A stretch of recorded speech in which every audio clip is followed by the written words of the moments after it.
Tu dors. Ton corps est immobile. Ton esprit flotte dans le silence de la nuit.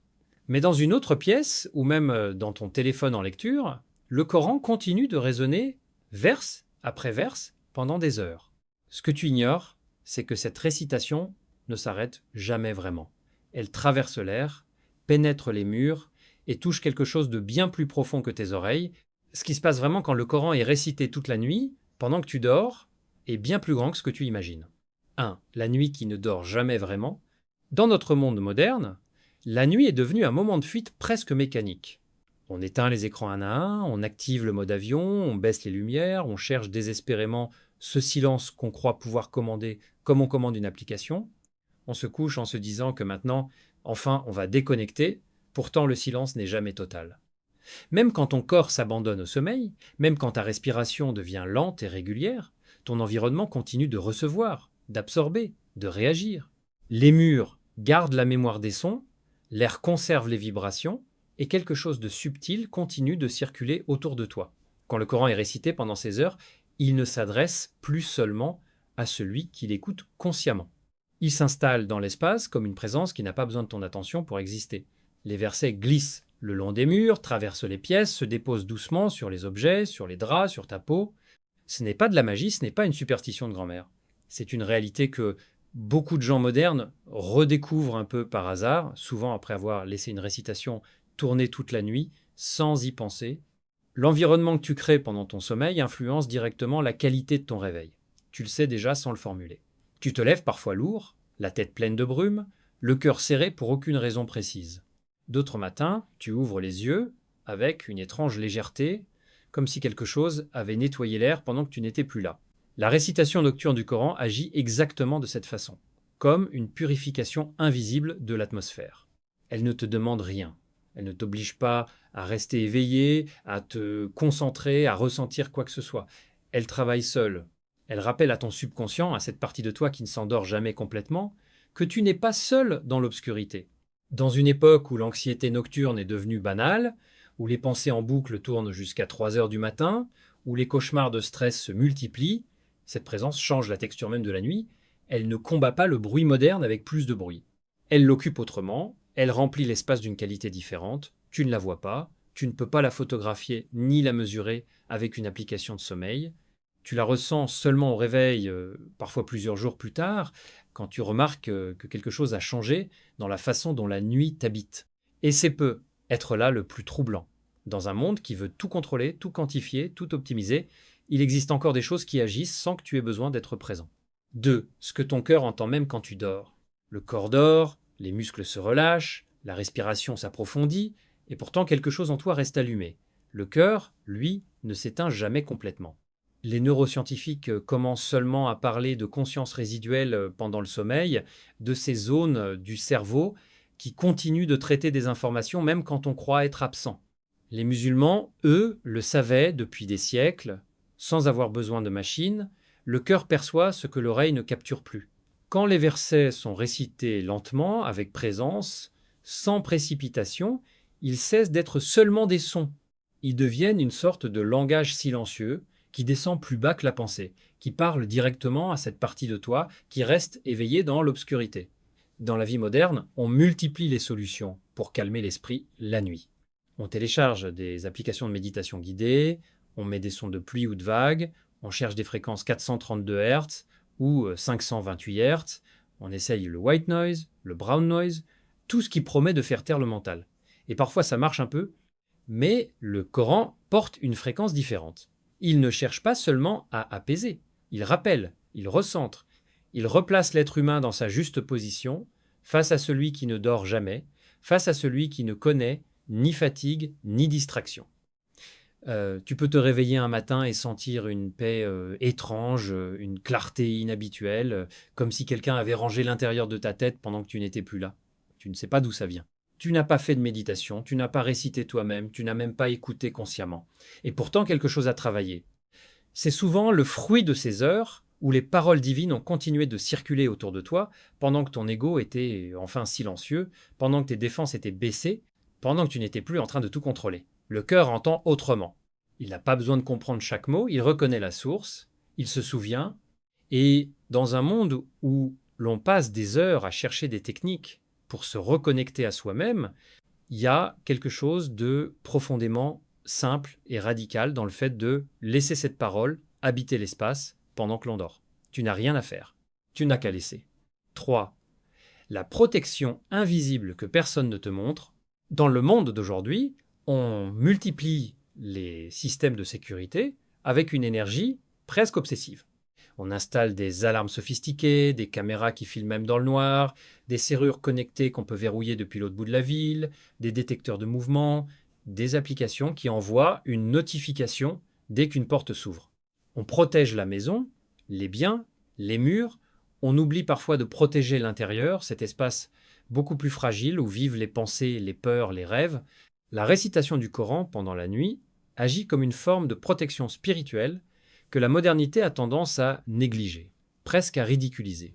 Elle ne fait pas de bruit, elle n'envoie pas d'alerte sur ton téléphone, elle ne clignote pas en rouge. Pourtant, elle crée une barrière douce, presque imperceptible, contre les pensées lourdes qui s'invitent sans prévenir, contre les influences négatives qui circulent dans l'air d'une époque saturée d'informations anxiogènes, contre les rêves troublants qui te laissent épuisé au réveil. Beaucoup de personnes qui laissent simplement le Coran jouer doucement la nuit, sans même écouter consciemment, témoignent d'un changement qu'elles peinent parfois à expliquer. Moins d'angoisse au réveil, un sommeil plus profond, une sensation étrange d'être gardé, comme si quelque chose veillait à la place. C'est pas une superstition de grand-mère. C'est une expérience humaine répétée à travers les générations dans des cultures et des époques très différentes, et qui revient aujourd'hui sous une forme nouvelle, presque discrète.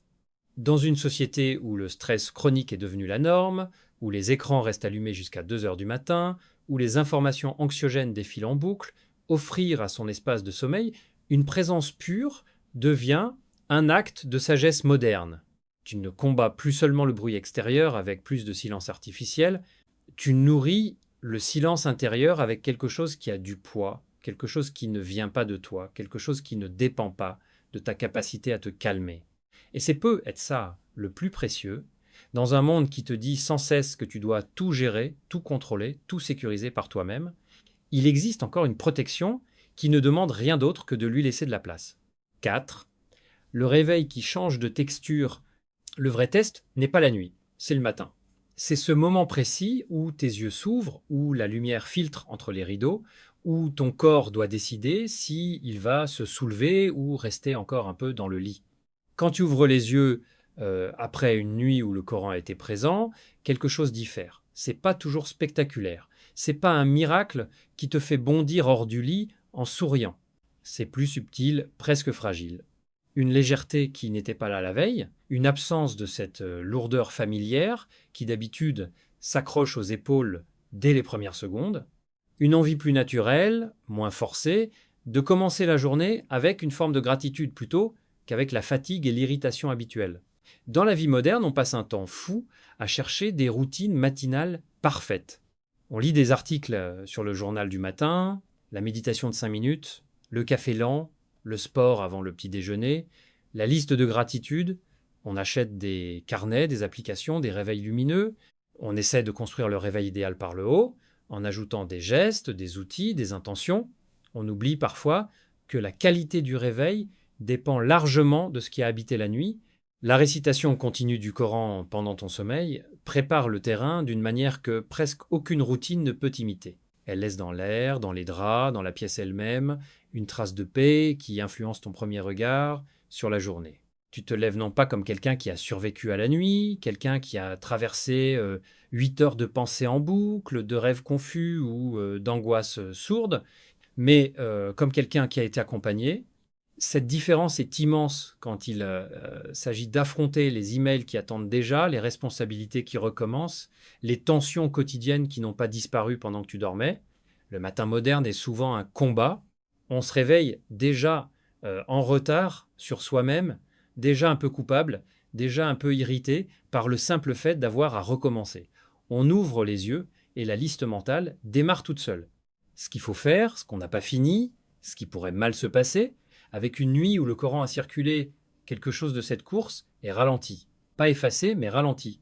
Le premier regard que tu poses sur la pièce, sur la lumière, sur toi-même, porte une qualité différente. Ce n'est pas de l'enthousiasme artificiel. C'est une absence de combat. Tu n'as pas besoin de te convaincre d'être reconnaissant. La gratitude est déjà un peu là, comme un arrière-goût doux. Et dans un monde qui te demande chaque matin de performer dès les premières minutes, cette légèreté devient une forme de résistance discrète.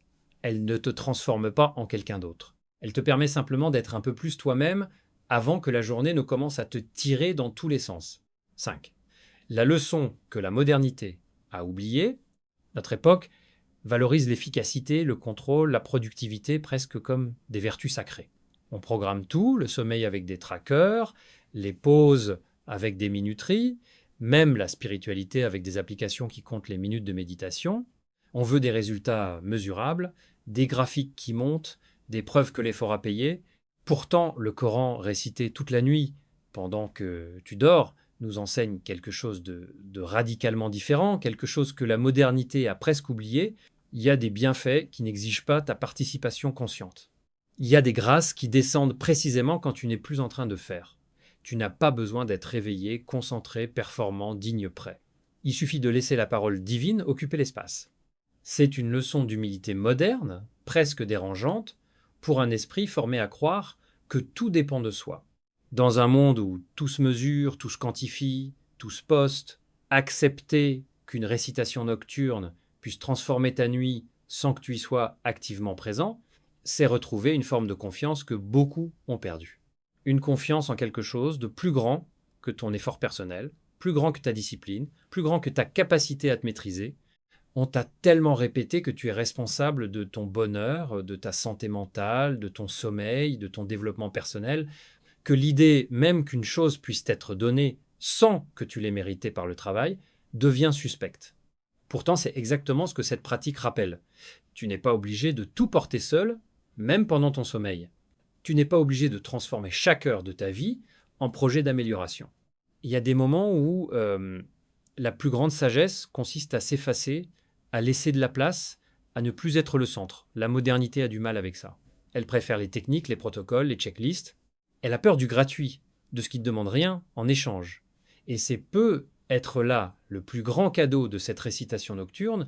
Elle te force doucement à admettre que tu n'es pas le seul acteur de ta nuit, ni même de ta vie. Quelque chose d'autre peut veiller, quelque chose d'autre peut travailler pendant que tu reposes. Et cette reconnaissance, si simple soit-elle, change la façon dont tu habites le reste de tes jours.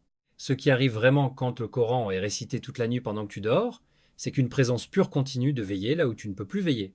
Elle apaise l'espace, protège le cœur, prépare le réveil et rappelle à ton être que tu n'es jamais abandonné dans l'obscurité. Dans un monde saturé de bruit, de notifications et d'inquiétudes, cette pratique simple devient une forme de résistance douce et puissante. Si ce message a touché quelque chose en toi, abonne-toi à la chaîne pour continuer à recevoir cette lumière. Partage cette vidéo autour de toi. Quelqu'un, quelque part, a besoin de savoir que, même dans son sommeil, il peut être entouré de paix. Merci d'avoir ouvert ton cœur à ces paroles. Que la paix d'Allah t'accompagne cette nuit et toutes les nuits. Et parmi ces signes, il y a votre sommeil la nuit et le jour, Coran 30 contre 23. Amen.